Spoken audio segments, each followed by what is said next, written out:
En août 1981, sur les chantiers navals de Gdansk, en Pologne, un électricien du nom de Lech Wałęsa escalade un mur pour rejoindre 17 000 ouvriers en grève.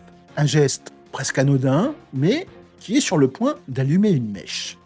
À cet instant, personne, ni à Varsovie, ni à Moscou, et encore moins à Washington, ne se doute que l'incendie va se propager à toute l'Europe de l'Est. Un incendie qui va fissurer le béton du bloc soviétique et faire tomber les dictatures les unes après les autres. Comment une grève, déclenchée par le licenciement d'une seule femme, a-t-elle pu se transformer en un syndicat de 10 millions de membres?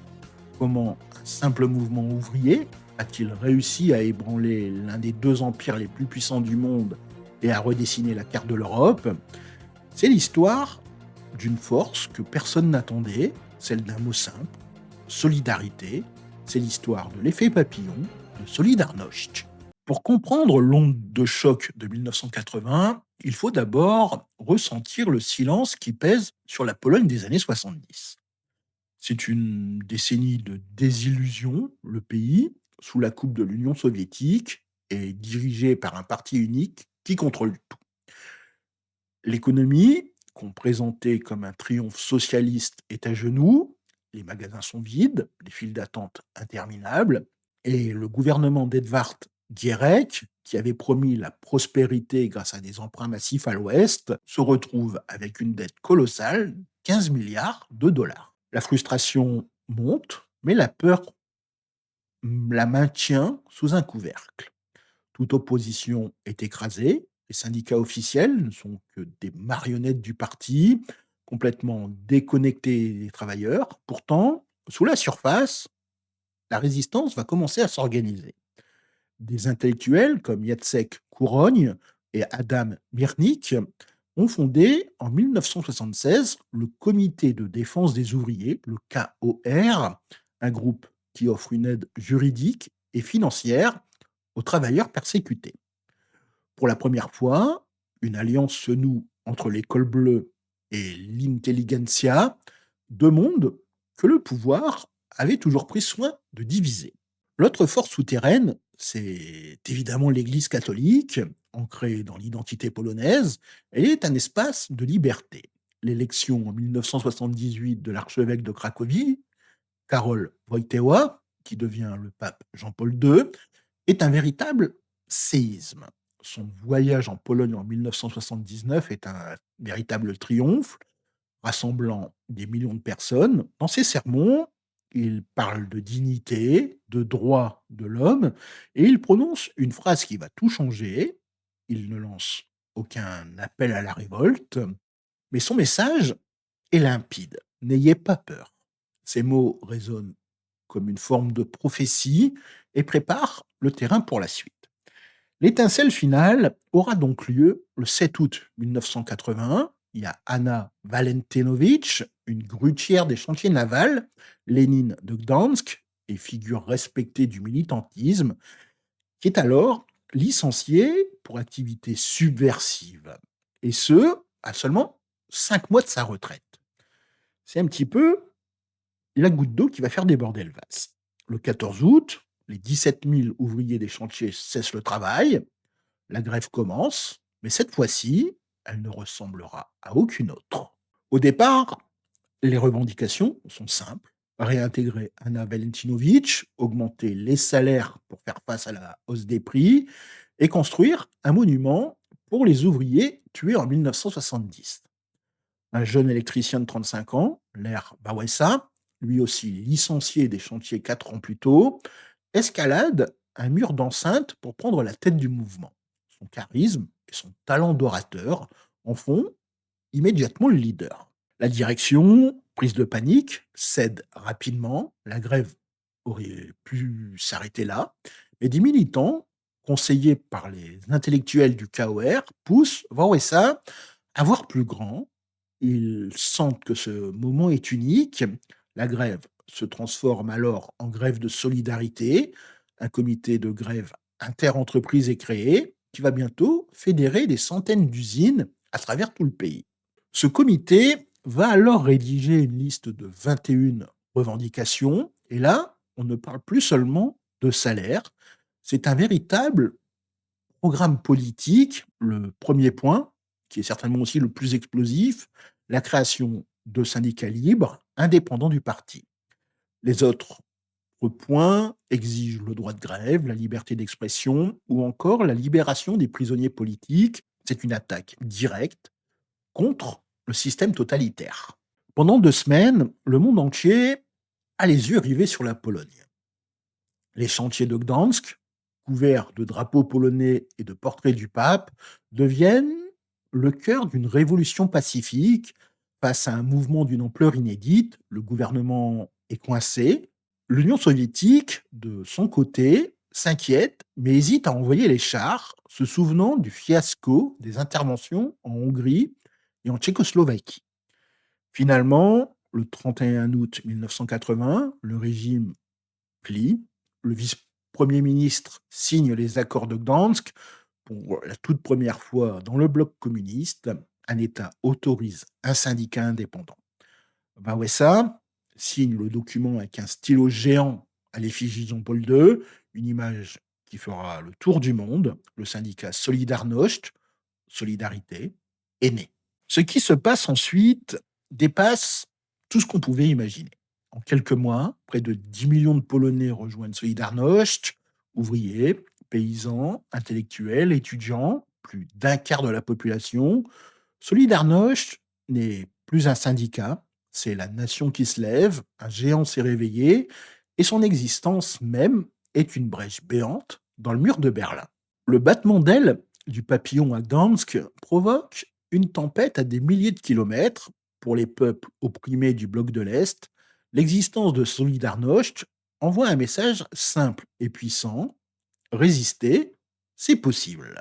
L'exemple polonais devient un véritable manuel pour les dissidents. En Tchécoslovaquie, les signataires de la Charte 77, menés par Václav Havel, se sentent moins seuls. Ils étudient attentivement les méthodes de Solidarność, l'alliance entre ouvriers et intellectuels, la non-violence, la création d'une société civile en parallèle. L'idée qu'on pouvait forcer un régime communiste à négocier était, avant 1980, de la science-fiction. En Hongrie, qui est encore traumatisée par l'insurrection de 1956, l'approche auto-limitée de Solidarność est perçue comme une tactique beaucoup plus intelligente. Le mouvement ne demandait pas de renverser le régime, mais de créer un espace de liberté à l'intérieur de celui-ci. Le message était clair: on pouvait ronger le système de l'intérieur sans provoquer une confrontation militaire. Même en Allemagne de l'Est, la RDA, l'un des régimes les plus durs, l'influence commence à se faire sentir. L'idée d'une révolution pacifique commence à faire son chemin. La peur du grand frère soviétique recule, remplacée par l'espoir. Pour le Kremlin, Solidarność, c'est un cauchemar. Envahir la Pologne, un pays de 35 millions d'habitants farouchement nationaliste, est bien trop risqué. Moscou pousse donc le général polonais Wojciech Jaruzelski à faire le sale boulot lui-même. Le 13 décembre 1981, c'est le choc. La loi martiale est proclamée en Pologne. Des milliers de militants, dont Wałęsa, sont arrêtés dans la nuit. Solidarność est interdit. Le monde a l'impression que la parenthèse est refermée. Mais on ne peut pas emprisonner une idée. Solidarność entre dans la clandestinité et survit, soutenu par l'Église et un immense réseau de publications pirates. L'idée a survécu et elle a déjà contaminé tout le bloc de l'Est. Au-delà de la géopolitique, Solidarność a aussi changé l'image du syndicalisme. En Europe de l'Ouest, beaucoup de syndicats étaient soit proches des partis communistes, soit focalisés uniquement sur les salaires. Solidarność, lui, se battait pour la démocratie, la dignité humaine et la souveraineté. Une vague de solidarité internationale s'organise. Des syndicats occidentaux, comme la CFDT en France ou l'AFL-CIO aux États-Unis, apportent un soutien financier et matériel crucial. Du matériel d'imprimerie, des radios et des fonds sont envoyés clandestinement en Pologne.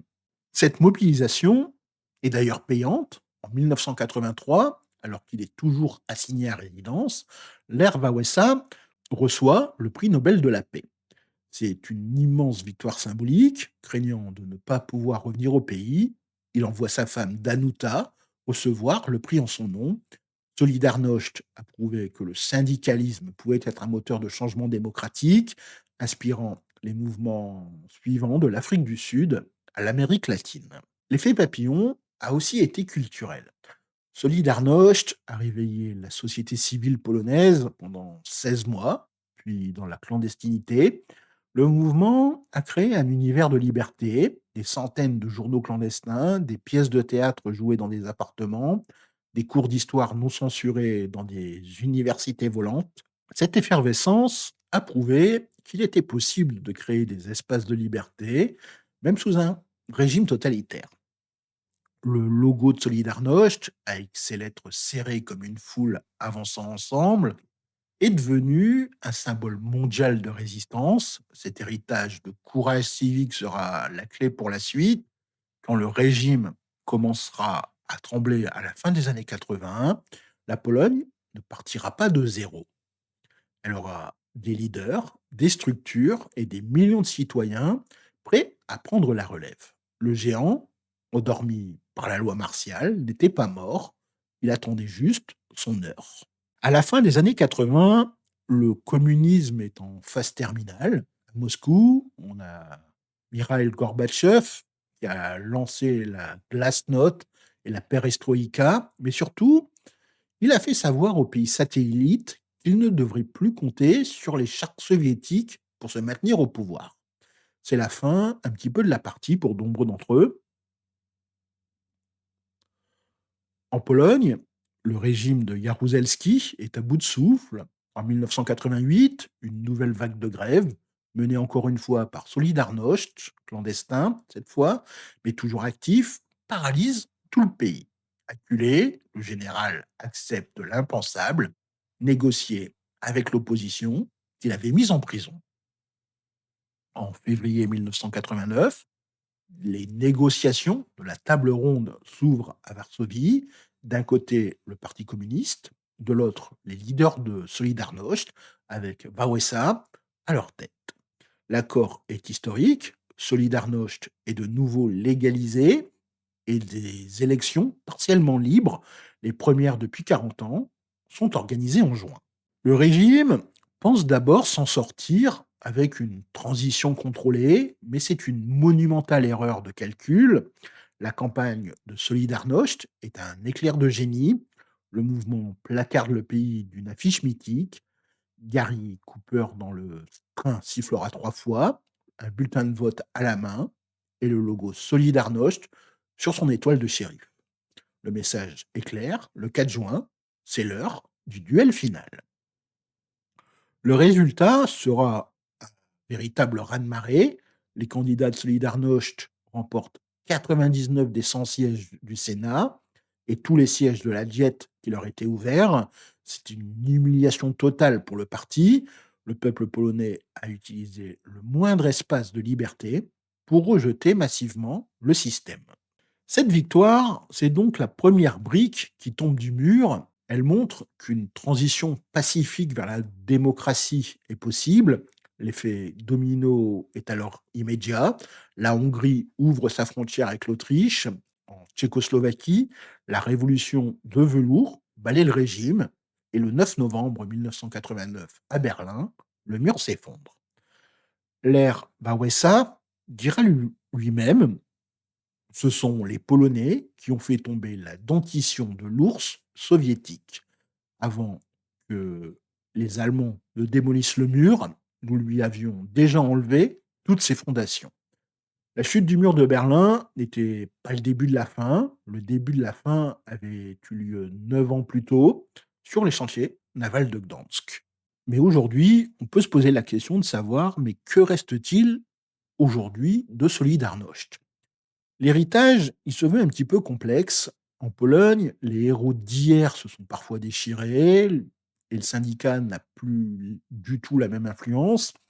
Certains vont reprocher au gouvernement post-Solidarność d'avoir mené des réformes économiques brutales, loin de l'idéal de solidarité des débuts. Pourtant, je pense que l'héritage global est immense. Solidarność, ça reste un petit peu ce symbole de la victoire de la société civile sur un État totalitaire. Il a prouvé que des gens ordinaires pouvaient changer le cours de tout un pays. Le mouvement a non seulement libéré la Pologne, mais il a aussi été un petit peu ce catalyseur qui a permis la libération de toute l'Europe centrale, menant d'ailleurs à la réunification de l'Allemagne et à l'élargissement de l'Union européenne. L'histoire de Solidarność, c'est donc un petit peu cette leçon d'espoir. Elle nous rappelle que même dans les moments les plus sombres, la soif de liberté et de dignité peut unir des millions de personnes et faire tomber des empires. Elle nous montre que la solidarité n'est pas qu'un mot, mais une force politique capable de percer les murs les plus épais. Alors que de nouveaux combats pour la démocratie voient le jour dans le monde, une question va demeurer, c'est quelles leçons pouvons-nous encore tirer du courage et de la résilience des hommes et des femmes de Gdansk. Leur combat est évidemment terminé, mais leur histoire continue de nous parler, nous rappelant que parfois, un simple battement d'ailes de papillon peut vraiment changer le monde. Si cette histoire sur la propagation des idées et du courage vous a fasciné, c'est en décortiquant ces grands récits qu'on peut mieux comprendre parfois notre présent. Si vous avez apprécié cette analyse, abonnez-vous à la chaîne et activez les notifications pour ne rien manquer de nos prochains documentaires. Votre soutien nous permet de continuer à explorer les tournants méconnus de l'histoire. Je vous remercie sincèrement d'avoir suivi ce nouveau podcast du Double K. Je vous souhaite une très bonne journée, Miłego dnia, et je vous dis à très bientôt. Do zobaczenia.